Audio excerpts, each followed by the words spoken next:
for some reason, there's been a lot of interest in the office lately about a condition called ulcerative colitis, which is characterized by bloody, uncontrollable diarrhea. Really, really horrible condition.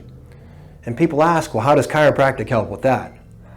Well, as we previously stated, on many occasions, chiropractic is not a treatment for ulcerative colitis, headaches, or any disease. Chiropractic doesn't treat things. What chiropractic does is try to get the body to work normal. Just as if your body can't function very well if you have really poor nutrition habits, once you change your nutrition habits, your blood pressure may go down. Your resting heart rate may go down. Well, the same thing. When you have nerve interference, a subluxation, which is what chiropractors deal with, when that vertebrae shifts back and damages the nerve, there's going to be a consequence somewhere in the body of not having a good nerve supply. So, on to ulcerative colitis. This case came into the office a few years back, and we use this case because it's so good because you can actually see the pathology on the x-ray here, which you can't always see that. But this case of a guy that came into the office with neck pain. He was in his mid-40s, and that was his only concern when he came into the office.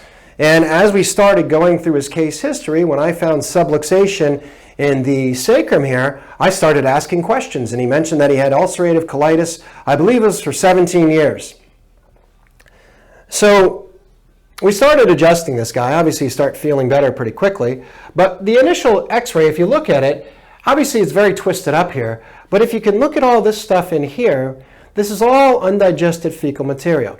Now, this guy has been on, he's been taking for 5 years previously to coming into the office, he was taking sulfasalazine. Now, these steroids that they use, what it does is it suppresses the inflammation in the colon so he can have a better quality of life, so he's not having bloody diarrhea all the time. But there's a consequence. There's always a consequence to putting some type of chemical in the body. And because of suppressing his immune system, this guy gets hit with everything. Flus every season, colds all the time.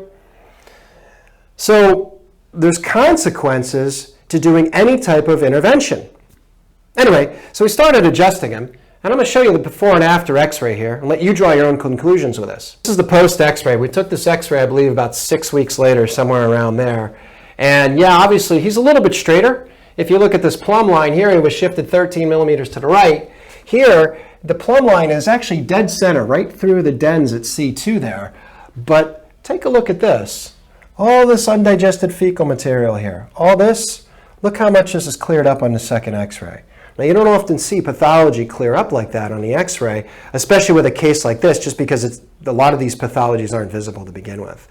But at this point, I asked him where he was at, and he said that he had decreased his neck pain virtually gone, but the sulfasalazine he had decreased by the time we went over the x-ray together when I had him fill out his forms, I believe was 7 weeks later.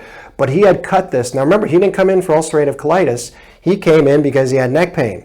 And remember, we didn't treat his neck pain. We didn't treat his ulcerative colitis. All we did was correct the subluxation where he had problem. But what he said was he had decreased his medication by 1/2 from in that 7-week period.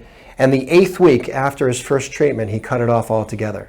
Now, this guy's been in the office for the last, I think, since maybe 2019 or 2020. Thankfully, he came in here for nerve supply, and his body was able to fight those things. If you're taking steroids or biologics, when you have, during seasons of much more virus potential, the chance of you getting these things is much greater because those things are immune suppressants. But a massive change in this guy's life. Pathology has disappeared on here, and I see this guy regularly. He just comes in for maintenance visits. The point is, chiropractic doesn't do anything to cure the ulcerative colitis or even the neck pain. What cured it? His own body did it. But his body functions better when there's no nerve interference. Just as if your body functions better if you take good care of yourself via exercising, nutrition, getting fresh air, sleeping good, your body functions better when you have no nerve interference. No chemicals needed when you have no nerve interference.